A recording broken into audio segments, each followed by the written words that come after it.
One, you are with Onboard Long Topic Tech Topic, and we have Peggy today presenting for YouTube community and comments. Thank you everyone for joining us. I'm going to be on the moderation on live chat.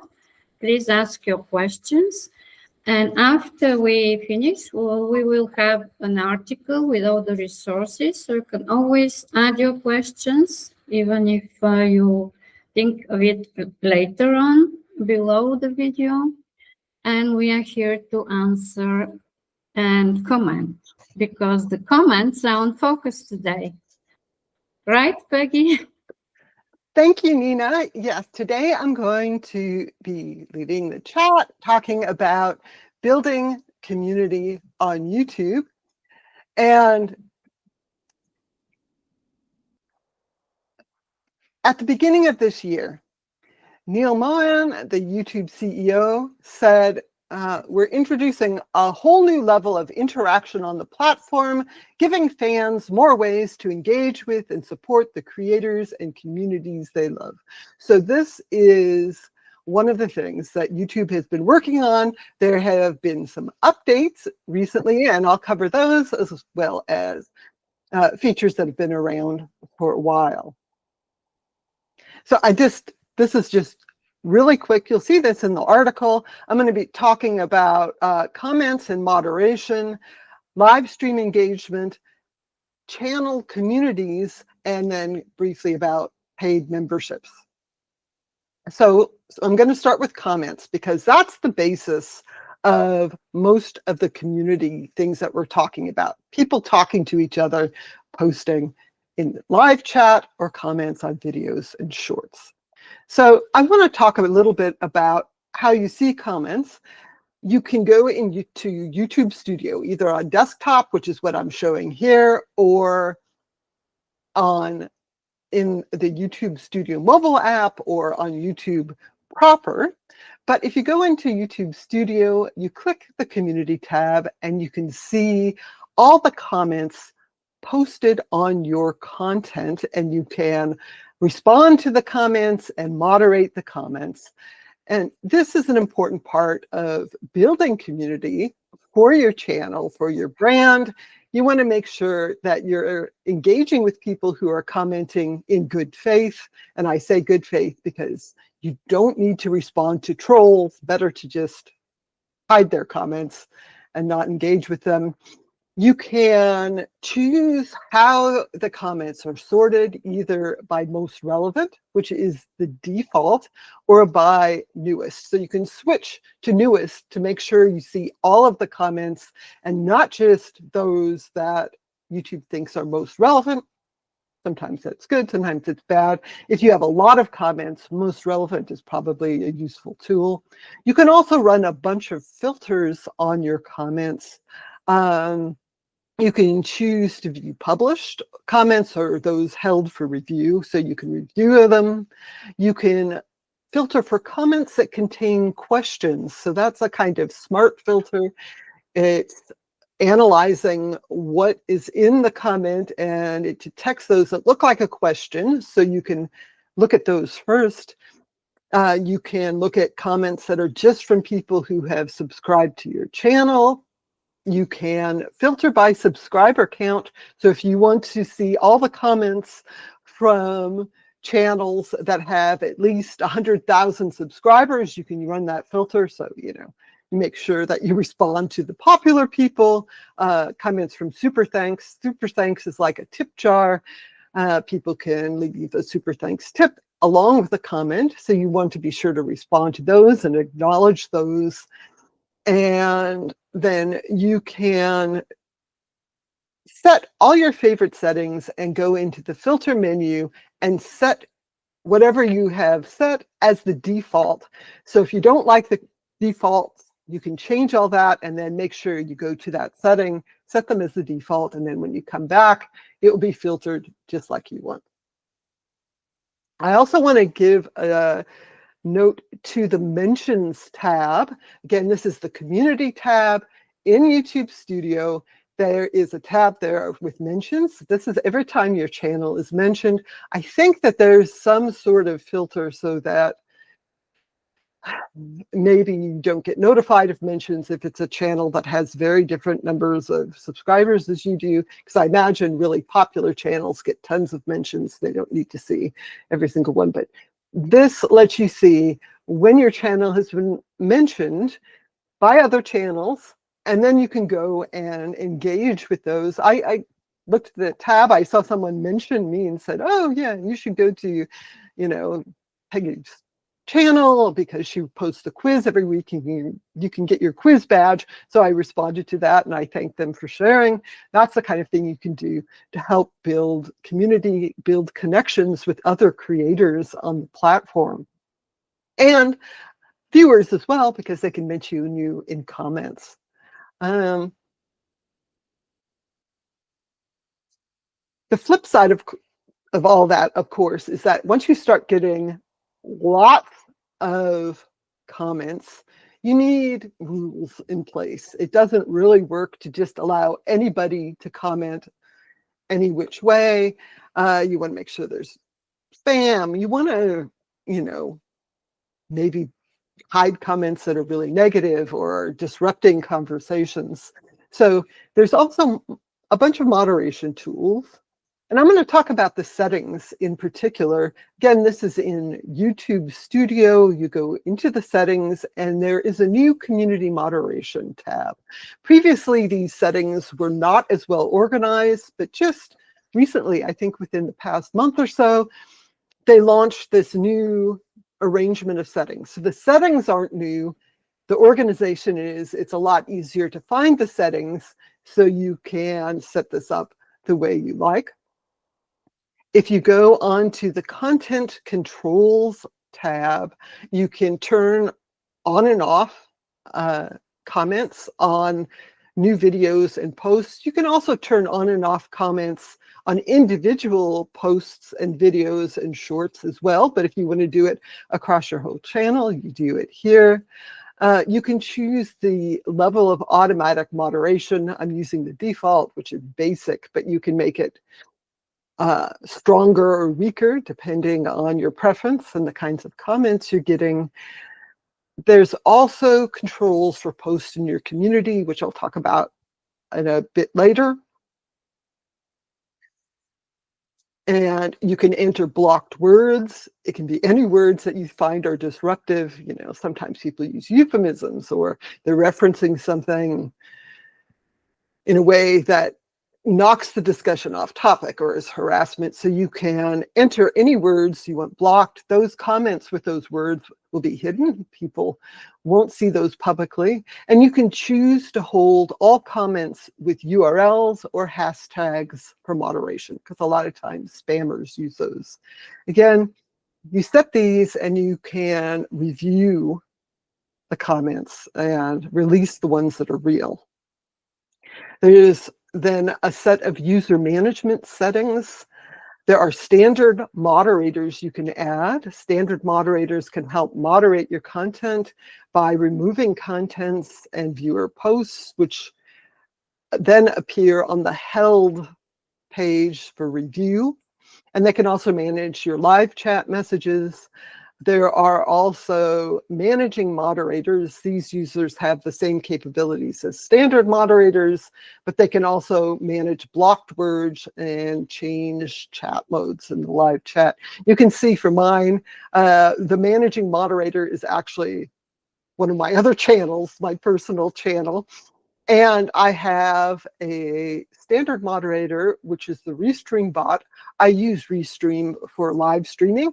And allowing the Restream bot to be a moderator of comments and live stream chat on my channel allows me then to moderate those when I'm using Restream. So I can do all of the comment moderation right inside Restream. I don't have to be running that separately. But again, you want to be sure that if you add channels, people there, they're people that you trust, as always, if you're giving access. You can also set approved users. I haven't updated this recently. I added a bunch of people who I know have been good in the live chat, good in the comments, and they're not moderated the same way. And you can list users who will be automatically hidden so that if they post a comment on your channel, nobody sees it. Yes, Nina. So Andrew says that he would maybe regard this as instead of website blog. Do you think it's a good idea? Community on YouTube. I think that's a great question, and I think that's one of those things where it depends. Where is your audience? Where are people who are interested in the content that you're publishing? I think you could do it. I mean, I think there's lots of YouTubers who don't necessarily have a blog, for example, but who might make posts in addition to videos. I think that it's doable, but again, like a lot of these things, I feel like that's a whole nother topic of chat that we could have. You know, what platform should you be using? YouTube, newsletters, blogs, social media, all those things. Yeah, by all means, the YouTube is a crowded space, so it's always good to start developing this sense of community and context. And Joylyn says, I also want to try some Android tips in shorts. And she starts practicing that. I think that's a great way to do it. I mean, for me, a lot of the things that I learn are by doing. And so you've got the tools. And the nice thing on YouTube is you can always choose to have any video that you create or upload as unlisted or private. Nobody can see it other than you. I do that when I practice live streaming things. Thank you, Peggy. So, and then the last little bit is for user management, you can set live stream redirects. There are folks here I know who are watching my live stream just before this. I have it set to redirect to this live stream. So when my live stream ends, they get a notice to say, hey, go over to this other live stream. On Twitch, they call those raids, which sounds a lot more intense. But you can choose whether to allow that or not. You don't necessarily want certain channels to redirect their audience to yours. You can choose specific channels that you will allow to redirect to your live stream. You can see I kind of played with it, but I actually have it set to anyone who wants to. Nobody ever does. And if it's a problem, I can turn that off. And then just quickly, as the last little update, if you have access to channel guidelines, you can add a message that tells commenters and live chatters what your rules are the first time they go to comment or live chat on your channel. This is currently just being tested. Most channels don't have access to this, but I think it's a great idea. You can set standards right up front and say, hey, this is what I allow. This is what I don't allow.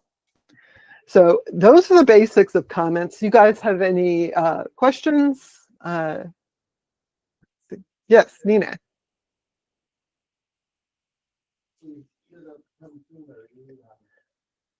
I can't hear you. I think you're muted. Yes, sorry, I muted myself because there's some background noise. Please stop sharing so I can see you closer. Oh, yes. Give me just a second. Thank you so much for this excellent presentation. It's very much in detail, very informative and useful. And so YouTube, I'm so glad this year we advanced very much on YouTube because it's a community that is setting this new standard of communication where the context is put forward. So to make comments, like-minded conversations, like-minded people's conversations, so we can get on the same page for the context we aim to present, to talk about, to improve, to give tips and help each other.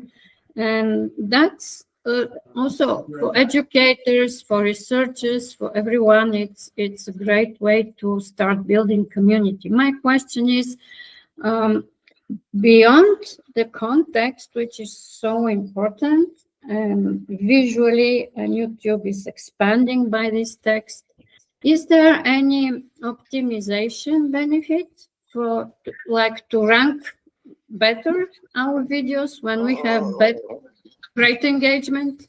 That's my question. I think that's an interesting question. I think when you're talking about, ranking, it's about content. I don't know if it makes a difference what people publish, but I think if you increase engagement on your content, and especially, if you engage people, that encourages them to come back, that encourages them to watch more. And if they watch more people watch because the system says, oh, people are enjoying this. So let me suggest this to more people. So I think it is important to engage and maybe make some connections that way. And it's both, you as the creator, the channel owner, engaging with your fans and viewers and letting them engage with each other. I want to take a moment to talk about channel communities, because this is also a new thing. And I think that it has a lot of potential. So channel communities, they're newish, YouTube has been working on these for more than a year. But this week, there was a big update that they are now finally available on desktop. We do actually have it enabled for the On Your Board channel. And the idea is you can go to the Posts tab for a channel that has it enabled. And then you can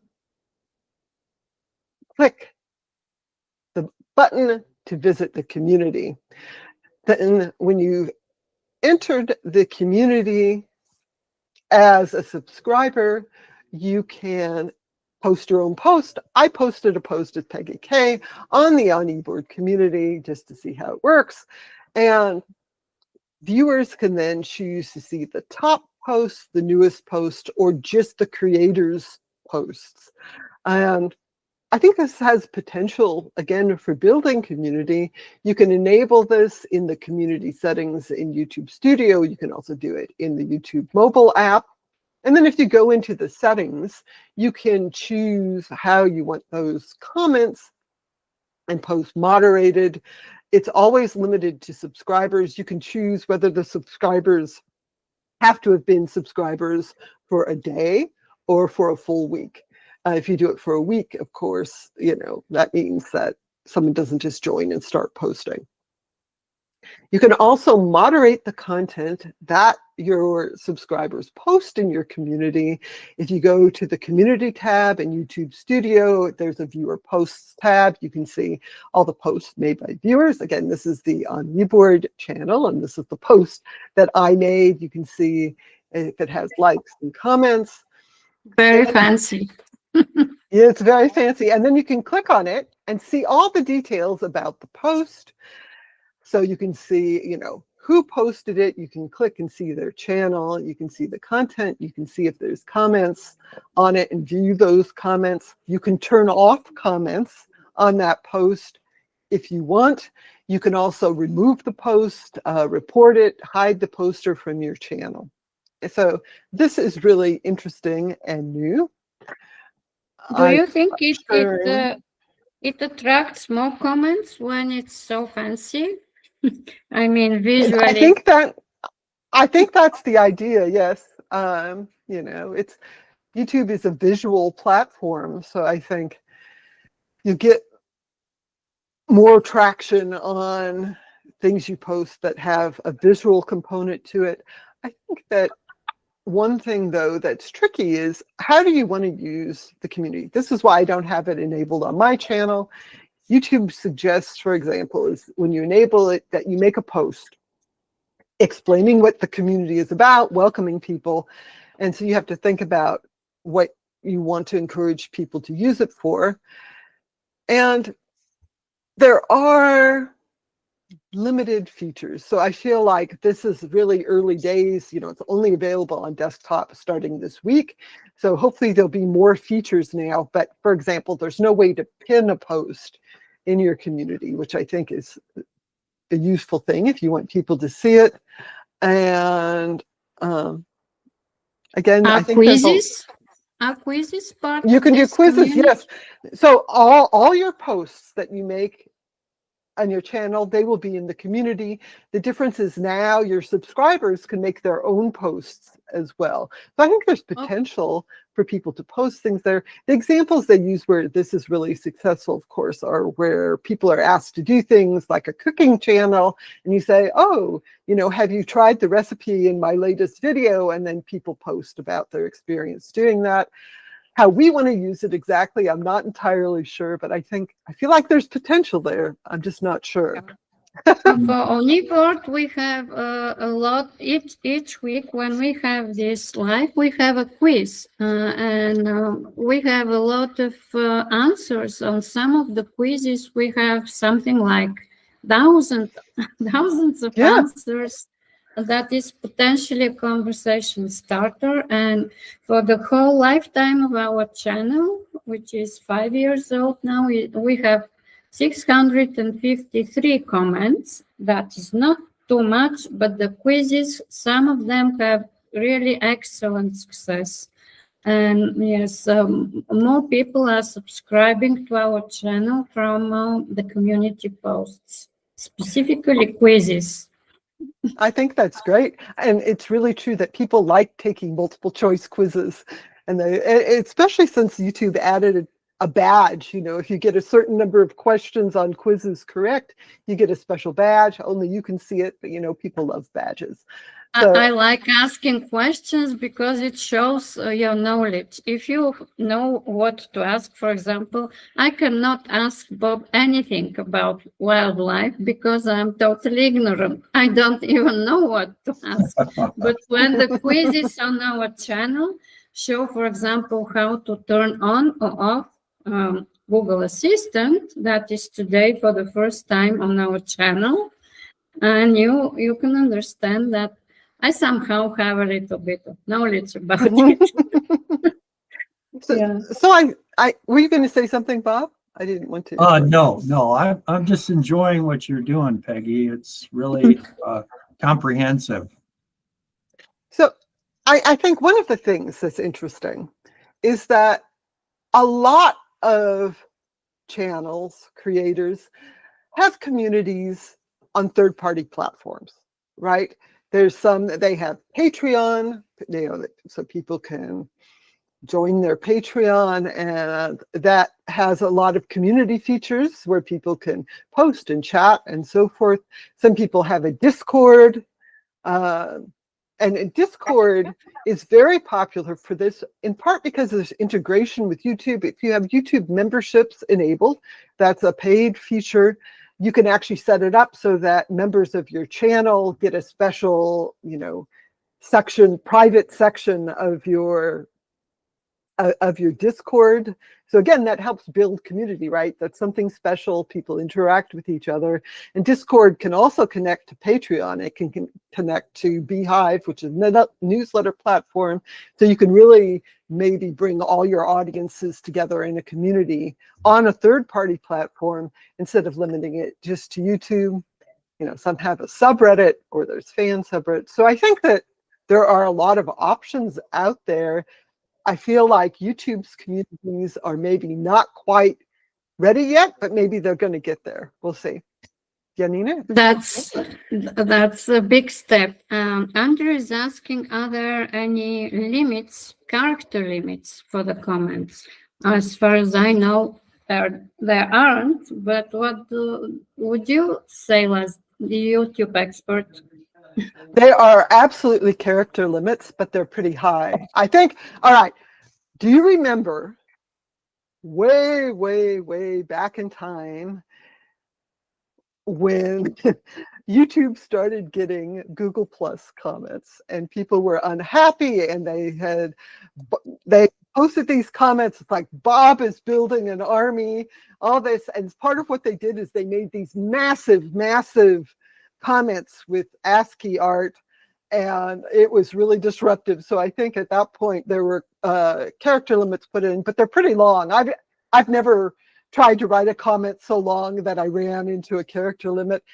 One of the things that YouTube has launched, again, just in the past few weeks, is comment threading in discussions.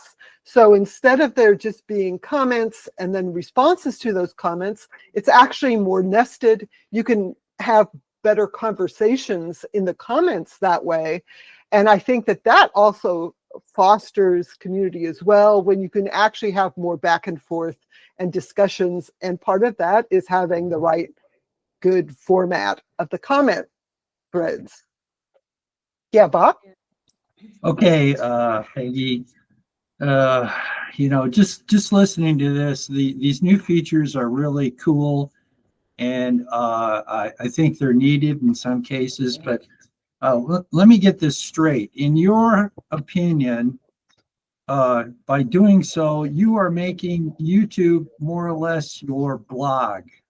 You know, like you mentioned earlier, that it's a more of a visual blog, but it seems like it would be really time consuming to engage all these features. That would mean that I'm thinking from my perspective that you'd have to spend a whole lot of time in YouTube, and that other things that you might do, like social media posting or your own website, would kind of fall to the side as far as emphasis. What do you think about that? So I think that doing this on YouTube is closer to social media posting than it is to hosting your own blog, because it's not really designed for long posts or anything like that.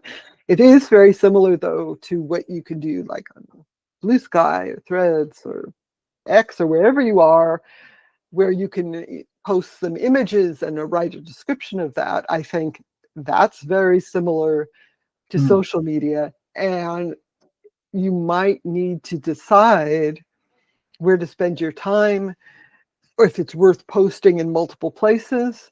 I think a lot of people do post on multiple platforms. You could post the same thing on Bluesky and on YouTube, sharing images, for example, and it's going to be a different audience. And YouTube has features like the polls and quizzes that may be more engaging. You know, I struggle with this, trying to decide where to spend my time. Right. I do usually post one quiz a week, but I'm not posting everything that I post on social media on YouTube as well. So I think I haven't quite figured out that balance either. You know, it's hard. There's a million places to post. Where do you best spend your time? That's $1 million question. So, hey, sorry, Bob. yeah, Yes.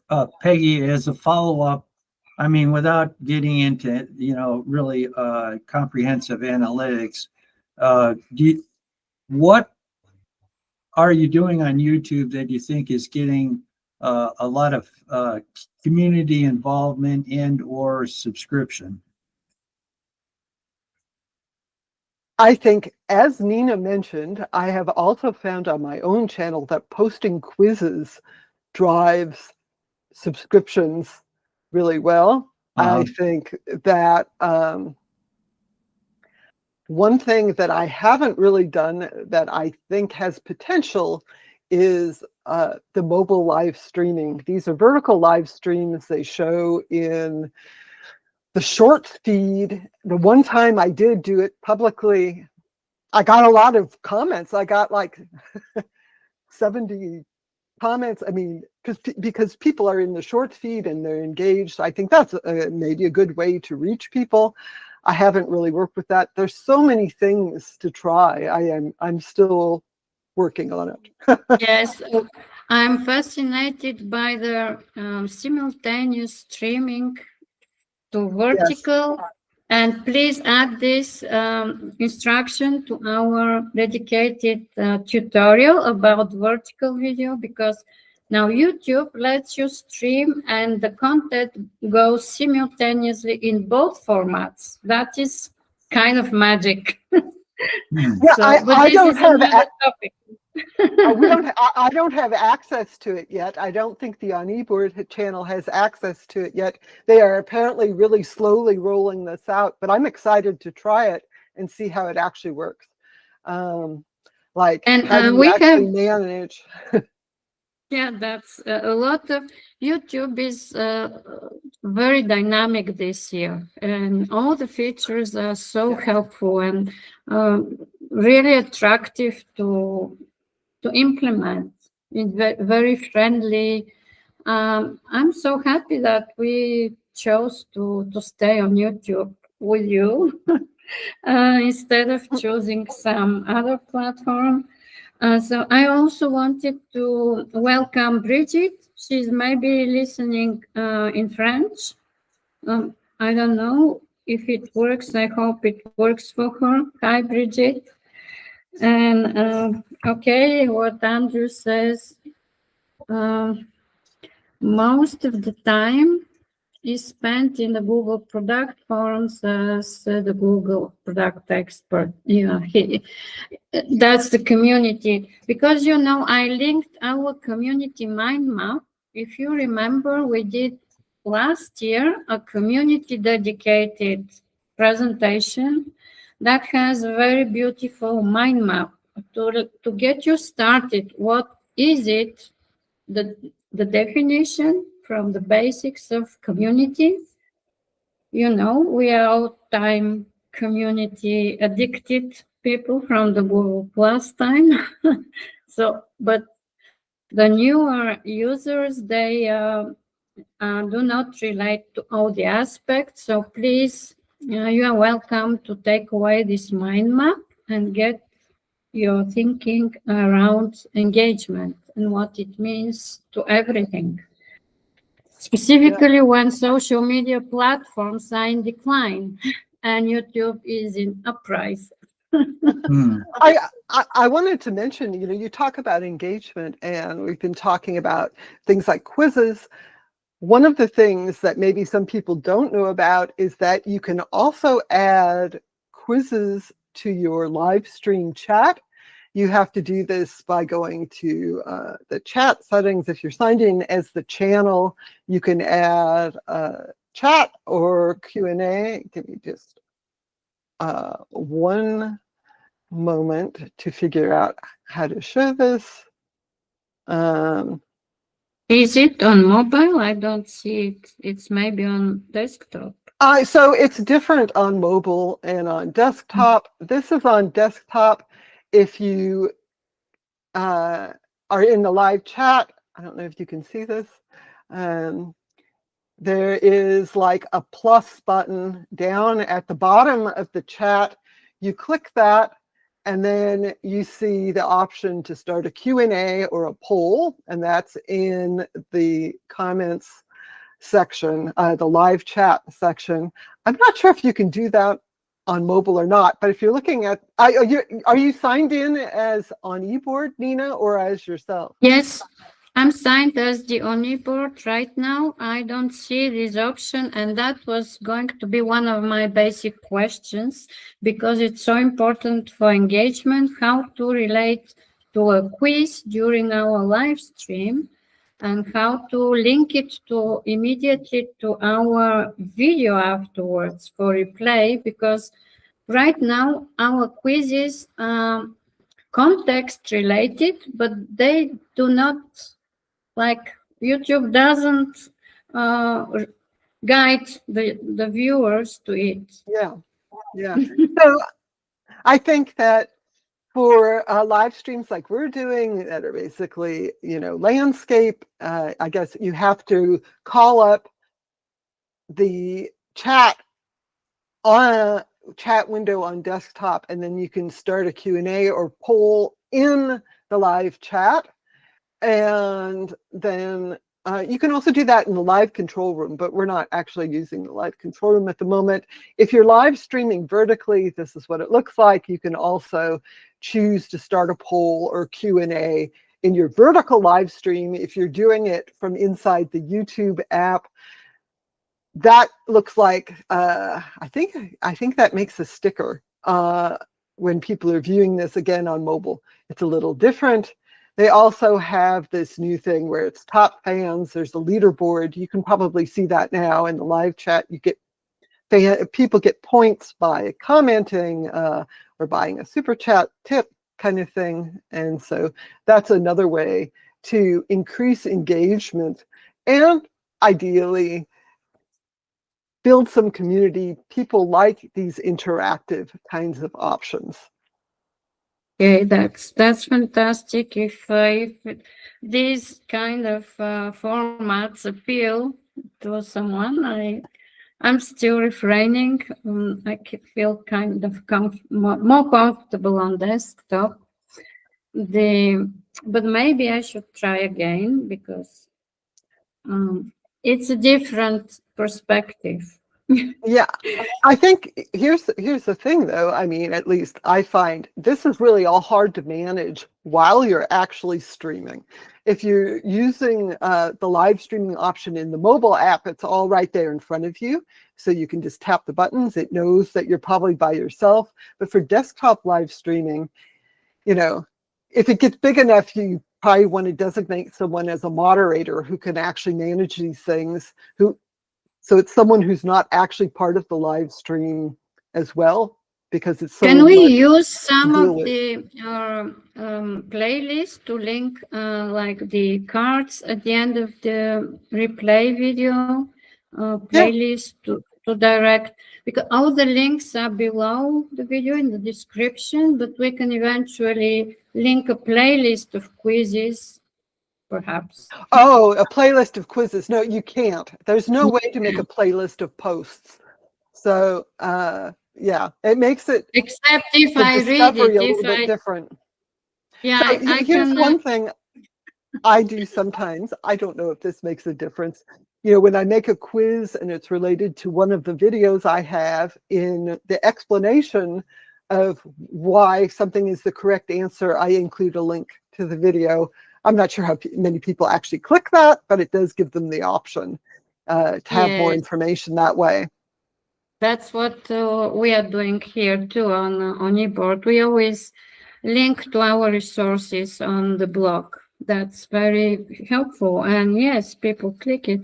But I think I can record a video and read all the quizzes and link them in the description, and that's a way to attach it to the video. Or Nina, you could read the quiz doing the vertical live stream and have the quiz sticker right there, and people could respond right there while you're live streaming. Like I said, I haven't quite figured out how to manage all this while I'm actually doing it. I get disoriented if I'm trying to do too many things at the same time, but maybe with practice, it will work. Yeah, so yeah, YouTube gives you all that tools and more. Even I heard about artificial intelligence improvements you can include just to draw attention, to have this conversation flowing all the time. Go to other live streams. It's so dynamic. Yes. I mean, you can live 24/7 on YouTube, speaking and interacting. I think it's really something, for the really popular live streamers. They do have these really engaged communities. Sometimes that veers into being toxic. There's a whole thing on Twitch. They had their big convention, TwitchCon, and one of the popular female live streamers was actually assaulted when she was doing a meet and greet there because the security wasn't good enough. But there's this weird, what do they call it? Parasocial relationships, where people who are watching streamers and in these communities think they have a personal relationship with the streamer when they really actually do not. So that's a whole separate level of that's the dark side of community, right? Yeah, that's why we are not so popular. I take care that we Now we don't make Bob so popular because we get a lot of spammers. Oh God. So, Bob, what do you think about wildlife conversations? It's a topic that is relevant to the global community. Oh no, I think it's it's a theme that's huge.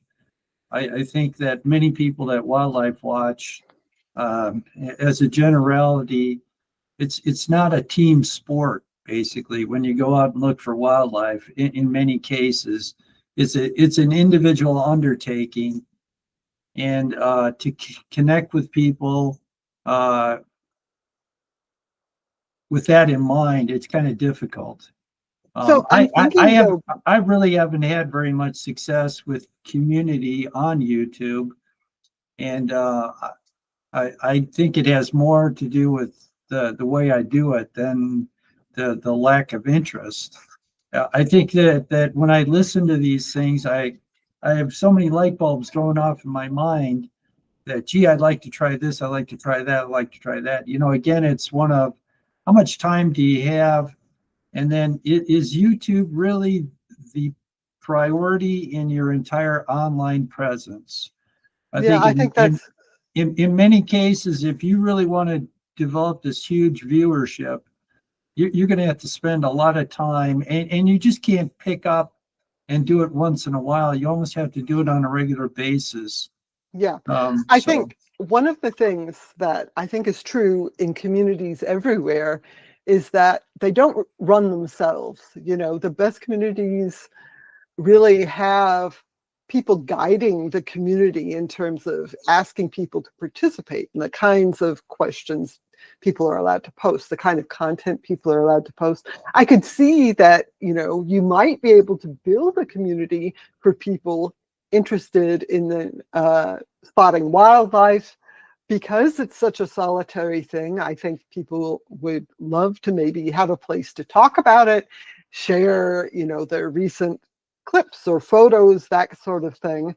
But it would take a fair amount of time to kind of build that kind of community. yeah, So, yeah. And the other thing that immediately pops into my mind is that it's that it would really work really well if as you could collaborate with individual channels instead of yeah, trying to run it by yourself. And then yep, I think that would have a greater chance of success. That yeah, way people would have less work to do maybe, or I think you could maintain your branding, and you know what you need to do and how to do it. So that's how I look on this. I'm really kind of interested in what you were talking about, the channel community hmm, feature in YouTube. And I don't know if that's going to be really successful or not, but I would be interested in trying to engage others so that we could, instead of individually trying to go at this, we do this as somewhat as an informal team. yeah, yeah, that makes sense. Absolutely. I want I'm absolutely sure that the recent tools are very helpful to replace laborious tasks by hooks that you have. We have spoken about these artificial intelligence tools that YouTube is adding every week. Like last week, they had collaborations, then the hooks, the examples. Also, we have the notebook LM preparing for us flip cards, very much educational material that we are going to listen to Bob's presentation on the end of November. And it gives you all the resources to just copy and paste those questions for engagement, for giving context. It's very much a new way, like futuristic way to use these tools from what you know, from your knowledge, and flip them like for engagement, ask a question, do a poll, make a quiz. with these tools that now has the notebook LM, I'm looking forward to use it for our channel and for my own. Just it takes maybe 1 minute to ask the Gemini notebook, what did I miss? And then everyone has missed it. So if you ask, it need to be just like shooting in the tenth, to the point. So yes, I think is we are in new. We are actually interacting in a new environment on YouTube. Mm-hmm. Mm-hmm. That will be more exciting next year too. You know, Peggy, does AI really play a big part in YouTube comments? I think it's interesting because there are AI powered features. So for example, when you are on the community tab in YouTube Studio, they have smart replies you can pick from to respond to people's comments. Oh, They are supposed to be based a little bit on how you normally comment, right? So they're not just generic. They to a certain extent, it's supposed to sound like you. I don't know how well that actually works, but I think that is the kind of AI tool we talk about. I think that there are a lot of other potential things, but really for community, you want people's authentic voices. right. Oh, You know, you want people to be connecting with other people and not have a layer of AI between them, possibly. So I think the other things that we're not seeing that are AI use, I think YouTube uses these kind of AI systems to detect spam and bad comments. yeah. And so that's something that's working behind the scenes. So you don't necessarily see any of that, but it is improving community overall. And there are AI tools to make posts. You know, you can use the generative AI tools to create an image or to modify your text. So there are, you know, it's built in everywhere. The question is, how do you actually want to use it? Yeah. I'm thinking. Well, I'm thinking. Andrew says, let me interrupt you because this is so cute and kind. This is one of your better sessions. I'm loving this discussion. Thank you, Andrew. And yes, Bob. No, I was just going to say that, you know, my idea of AI in some or many cases is not so much to create content, but to enable process, you know, so that it's less labor intensive for us for the minutia of, you know, setting up a live stream or a post or whatever, that in the background it would be working for you. And you know, that again, making it easier for you to do these very things that you want to do, but sometimes you don't have the time, energy, or knowledge to pull it off, you know, especially if you don't do things on a regular basis. If you pick something up and put it down for quite a while, and then you try to do it again somewhere in the future, it's really time intensive to really do the same thing because you can't remember how you did it in the first place. So I believe most of the success of all the engagement, comments, and community is hidden into fun and humor. And one of the main reasons we are together, we all have a very much nice sense of humor and we have fun. We are not shy of making errors or things, experimenting and laughing about it. And that's one of the YouTube's main goals, to bring people together for some excitement and user-friendly experience, as they say it in the algorithm too. So it matches. If we feel happy about commenting and working on our content, then the algorithm will love it too. That's how the mathematics and words come together. Okay, so thank you. It was so nice being on this topic today. Join us on the 2nd of November. We'll be giving you 3 tips in 10 minutes. Thank you, Thank you. everyone. You have a great day.